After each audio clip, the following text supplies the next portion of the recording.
بسم الله الرحمن الرحيم، وأفضل الصلاة وأتم السلام على نبينا محمد وعلى آله وصحبه وسلم. Tukiwa tunaendelea na darasa letu la Mustalahul Hadith, tumefikia katika kauli ya Sheikh aliposema, Allah mrehemu, katika ubeti wa 16 Sheikh asema, wa mursalun minhu sahabiyu saqat wa qul gharibun mara wa rawin faqat. Anasema Sheikh, wa mursalun, na hadithi mursal, minhu, ndani yake, as-sahabiyu, kuna sahaba, saqat, ameporomoka, hakutajwa. Tukisema hadithi mursal ni hadithi ambayo hakutajwa sahaba, yaitwa mursal. Mfano, katika mukaddima wa al-Imam Muslim kuna maneno mashuhuri ya Muhammad ibn Sirin. Maneno yale ni mursal.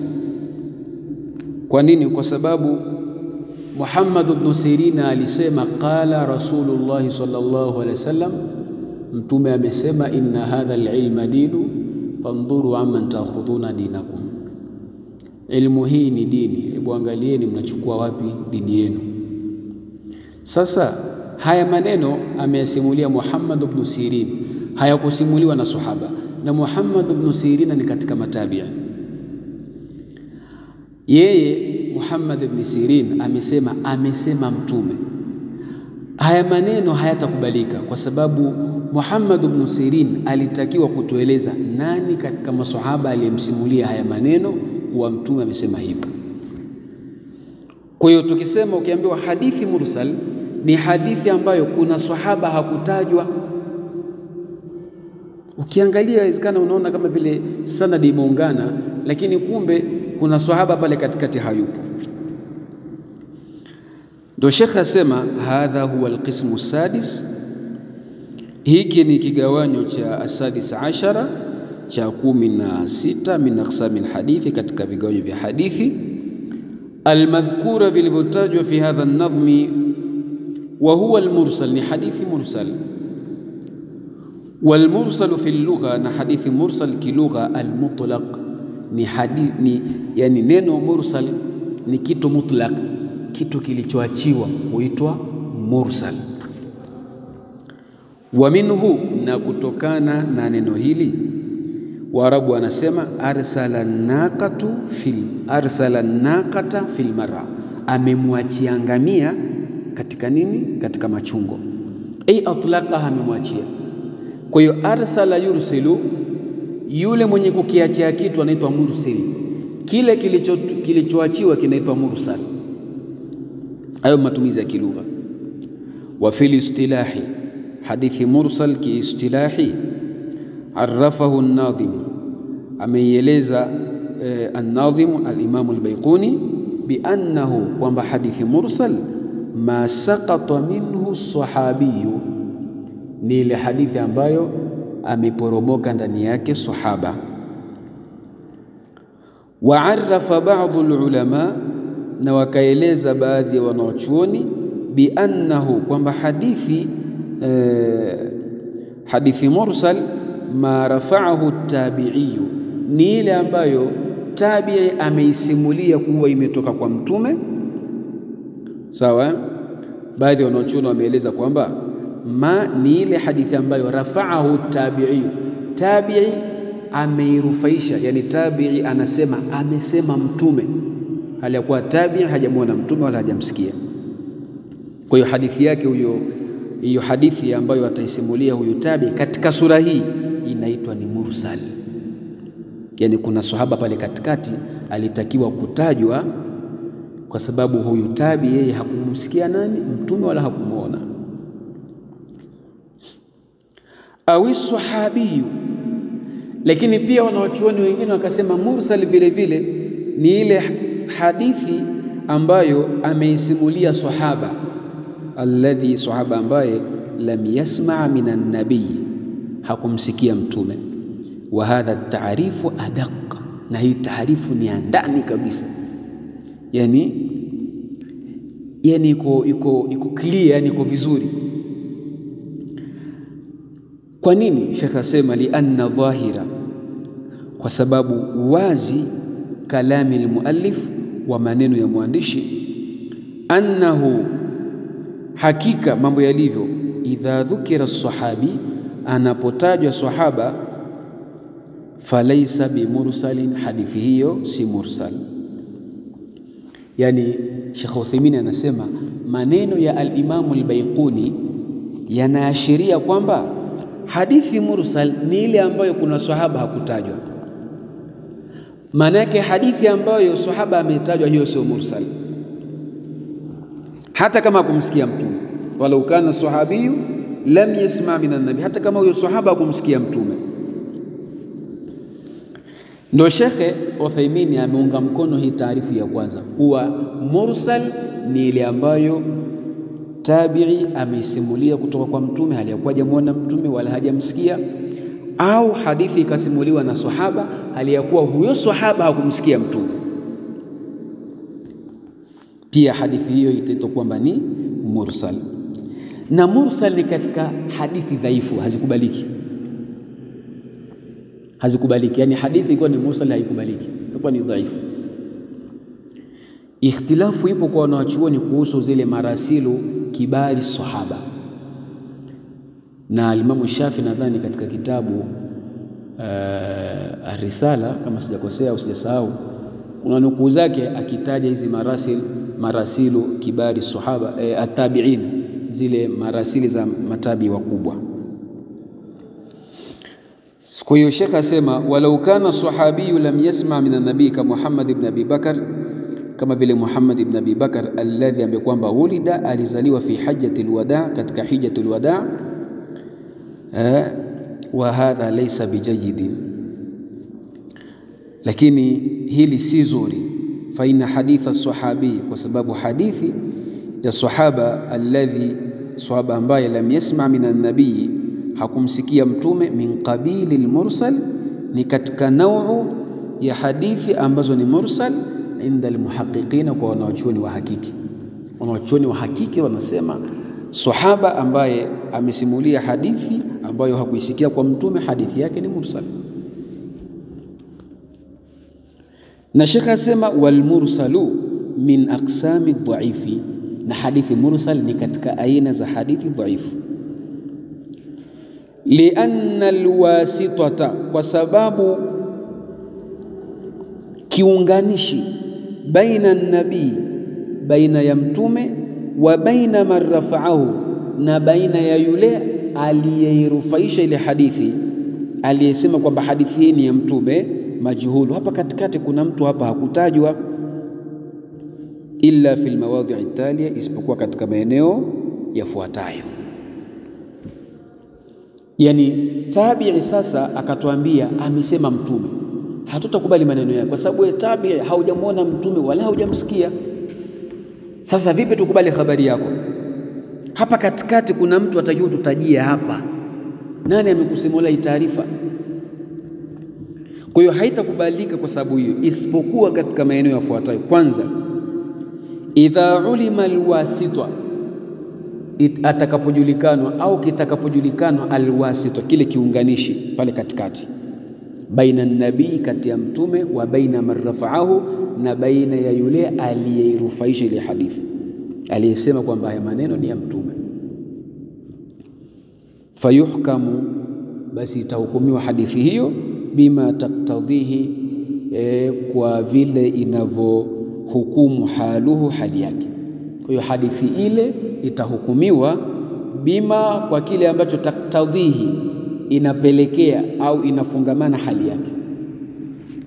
Tabi'i ametuambia amesema mtume bila ya kumtaja sahaba. Kwa hiyo yule aliyeondoshwa hapa katikati, tukimjua kwamba labda ni sahaba ndiye aliondoshwa, kwa hiyo hadithi ile itahukumiwa kwa mujibu wa hali ya yule sahaba. Kwa hiyo maana yake muda huo tutasema hadithi ni sahihi, kwa sababu hakuna sahaba muongo, labda huyu tabi'i ndio awe muongo. Sasa Athani, aina ya pili, idha kana arrafi'u lahu, ikiwa yule aliyeinyanyua ile hadithi akasema ni ya mtume akiwa ni sahaba, muda huu itakubalika. Hii nitoe maelezo ili kidogo mnielewe mursali ya maswahaba ikoje. Wanawachuoni wanataja, wanasema kuwa sahaba Abu Huraira alisilimu mwaka wa 7 katika vita ya Khaibar, mwaka ambao mji wa Khaibar ulifunguliwa na Waislamu. Ndio sahaba Abu Huraira alisilimu, akaishi na mtume miaka 3. Mwaka wa 7 akaishi na mtume, mwaka wa 8, wa 9, wa 10, 11 mtume anafariki. Huyu sahaba Abu Huraira ana hadithi nyingi kazipokea. Moja ya hadithi ambazo ndio ugomvi mkubwa wa Mashia kwa Abu Huraira, wanasema hadithi za Abu Huraira hazikubaliki. Moja wanasema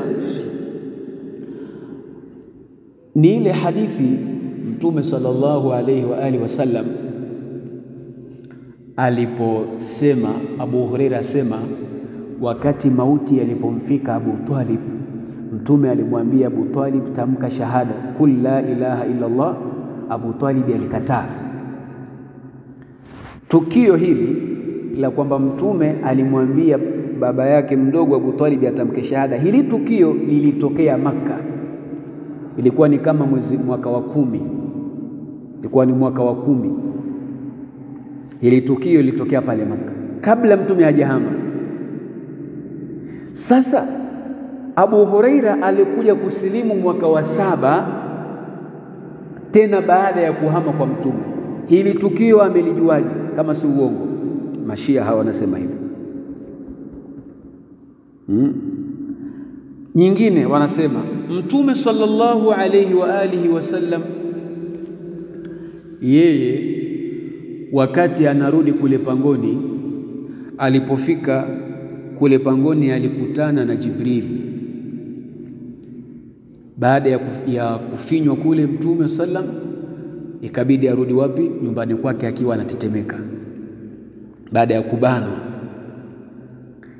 Sasa Mtume alipofika kule nyumbani kwake akamwambia mkewe nani, Bi Khadija, zammiluni, hebu naomba nifunike. Hii riwaya msimulizi wake ni Bibi Aisha radhiallahu anha, na kipindi hicho Bibi Aisha hana mahusiano yoyote na Mtume sallallahu alayhi wa alihi wasallam, kwa sababu ili tukio lilitokea mwaka wa kwanza wa utume wa Mtume sallallahu alayhi wa alihi wasallam, na Bibi Aisha kama sijasahau alikuwa hajazaliwa, kwa sababu Mtume sallallahu alayhi wasallam alimuoa Bibi Aisha akiwa na miaka 7 au baadhi ya riwaya miaka 6 kama ilivyo katika Sahih. Haya, Mtume hili tukio limemtokea mwaka wa kwanza wa utume, maanake Bibi Aisha alikuwa hayupo. Sasa kama Bibi Aisha alikuwa hayupo, hili tukio amelijua vipi? Hizi ni moja katika hoja ambazo zinatolewa. Kwa hiyo wanasema Bibi Aisha ni mtu mwongo, kwa sababu Mtume alipotoka kule pangoni, aliporudi nyumbani kwake Bibi Aisha alikuwa hayupo, kwa sababu Bibi Aisha alikuwa bado hajazaliwa. Mtume alimuoa Bibi Aisha akiwa na miaka mingapi? Miaka 6. Na Mtume alikaa Maka miaka mingapi? 13. Hivi miaka 13 na miaka 6, huyu mtu alikuwa shazaliwa? Alikuwa bado hajazaliwa. Kwa hiyo katika sura hii maneno au kisa kile kinaitwa ni mursalu sahabi, ni mursalu as-sahabi. Kwa hiyo wanaochuoni wa ahlu sunna wal jamaa wanasema mursalu sahabi inakubalika wala haina tatizo. Mursalu sahabi inakubalika wala haina tatizo kabisa. Kwanza, kwa nini? Kwa sababu maswahaba wao kwa wao wenyewe walikuwa wanasimuliana hadithi wao kwa wao, kama ambavyo imethibiti ilikuwa maswahaba wanakwenda nyumbani kwa Mtume, wakienda kuwauliza wakeze Mtume kitu gani Mtume anafanya nyumbani kwake. Bibi Aisha na wakeze wengine wa Mtume wanawasimulia maswahaba matukio ambayo wale maswahaba hawayaoni. Si hivyo tu, Sheikhul Islam Ibn Taymiyyah katika kitabu Raf'ul Malam an A'immatil A'lam ametaja, anasema Mtume akikaa na maswahaba hawa anatoa ilmu nyingine, akikaa na hawa anazungumza hili. Kwa hiyo Mtume akikaa na maswahaba hawa atakachokizungumza sio kile atakachokizungumza na wale wengine atakaokutana nao. Mtume alikuwa anazungumza muda mwingine kwa mujibu wa matukio. Kwa hiyo maswahaba wao kwa wao walikuwa wanapeana ilmu. Ndio maana hadithi nyingi Abu Huraira alikuwa anasimulia kutoka kwa anasimulia na anapokea kwa Bibi Aisha radhiallahu anha, pia kina Ibn Umar na wengineo katika maswahaba walikuwa wao kwa wao wanasimuliana. Na ukisoma vitabu vya hadithi mifano iko mingi na hadithi ziko nyingi ambazo maswahaba wao kwa wao walikuwa wakisimuliana hadithi. Kwa hiyo manake tukio ambalo amelisimulia Abu Huraira kwamba Mtume alimwambia ammi yake atamke shahada, alikataa. Tukio hilo ni kwamba Abu Huraira ni kweli hakuwepo, lakini alisimuliwa na maswahaba wenzake. Ndio hapa Sheikh asema mursal ya sahaba itakubalika. Mursal itakubalika ikiwa mzungumzaji wake nani? Ni sahaba. Athalith, jambo la tatu, idha ulima, ikijulikanwa anna rafi'ahu, kuwa yule aliyesema kwamba haya maneno ni ya Mtume, la yarfa'uhu, haja yanasibisha kwa Mtume, illa an tariqin sahabi, isipokuwa kwa njia ya sahaba, pia itakubalika. Mfano, mara nyingi Urwa ibn Zubair huyu akimwona Bibi Aisha ni kama mamake. Sasa Urwa ibn Zubair kuna muda anasimulia hadithi ambazo amesimuliwa na Bibi Aisha kuhusu Mtume. Sasa kuna muda Urwa zile hadithi akizisimulia hasemi kwamba amenisimulia nani? Bibi Aisha. Sasa ikiwa tutajua hili, hadithi itakubalika. Arabi, jambo la 4, idha talaqatuhu al-umma, pindi utakapopokea umma hadithi ile, bilqabuli, kwa kuikubali. Kisha Sheikh anasema waqul, sema gharibun, hadithi gharibu, mara wa rawin faqat, ni ile iliyopokelewa na mpokezi mmoja, inaitwa hadithun gharib. Hadithu gharib, ukisoma baadhi ya vitabu, mfano kitabu sahih musnad sunan ya Imamu Tirmidhi, ndio anakithirisha sana kutaja hadithi gharib. Atakwambia hadha hadithun gharib, hasanun gharib. Anakusudia nini? Anakusudia kwamba hadithi gharibu ni ile iliyopokelewa na mtu mmoja. Lakini neno gharibu kuna baadhi ya wanawachuoni wanalitumia kwa maana ya udhaifu. Ukisoma tafsiri ya Ibn Kathir yote, ukikuta pahala Ibn Kathir anasema hadha hadithun gharib, manake hadithi hiyo ni dhaifu. Kwa hiyo hili neno gharibu kuna utofauti wa matumizi ya wanaochuoni wa zamani wa hadithi na wanaochuoni mutaakhirin. Kina Ibn Kathir mutaakhirin, Ibn Kathir akisema gharibu katika tafsiri yake anakusudia kuwa hadithi ni dhaifu. Lakini hadithi gharibu hasa katika matumizi yake mashuhuri ni hadithi iliyopokelewa na mtu mmoja, kama vile hadithu innamal a'malu binniyat, imepokelewa na Umar ibn al-Khattab. Hadithi ni gharibu, peke yake ndio kamsikia Mtume katika maswahaba. Hadha alqismu, hiki ni kigawanyo as-17 cha 17 min aqsami alhadithi almadhkura, katika vigawanyo vya hadithi vilivyotajwa fi hadha an-nadhmi. Wa huwa al-gharibu, ni hadithi gharibu. Qauluhu, qauli yake, wa qul gharibun ma rawa rawin faqat, hadithi geni ni ile iliyopokelewa na mpokezi mmoja. Algharibu mushtaqun, neno gharibu linatokana na neno ghurba. Ghurba ni ugeni.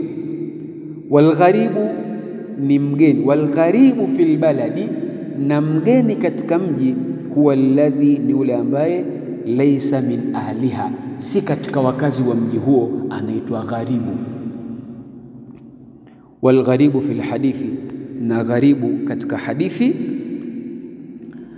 ma rawahu rawin wahidun faqat, ni iliyopokelewa na mpokezi mmoja, hata walau kana sahabi, hata kama mpokezi huyo ni sahaba.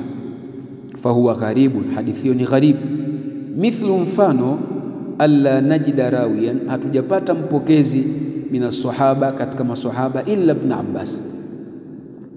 Yani hadithi hiyo tumeangalia kwa masahaba wote hawakuipokea isipokuwa Ibn Abbas, fahuwa gharibu. Au lam najid rawiyan, au hatujapata mpokezi katika matabi'in illa Qatada, fahuwa gharibu. Qatada anasimulia hadithi, kaitoa kwa shekhe wake. Tumeangalia, je, kuna tabi'i mwingine aliyepokea hadithi hii? Tunakuta hakuna isipokuwa ni yeye tu. Hadithi itaitwa kwamba ni gharibu.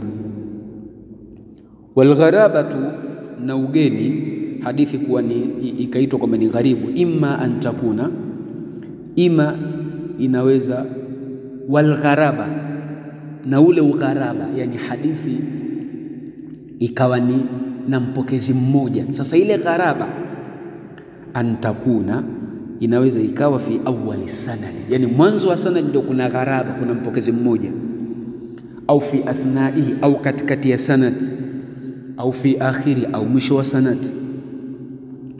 Yani kad yakunu alhadithu ghariba, inaweza ikawa hadithi ni gharibu fi akhiri sanadi, mwisho wa sanad, lam yarwihi, hakuipokea hadithi hiyo illa tabi'iyun wahidun, isipokuwa tabi'i mmoja tu, tabi'i mmoja tu, ani sahaba, kutoka kwa masahaba.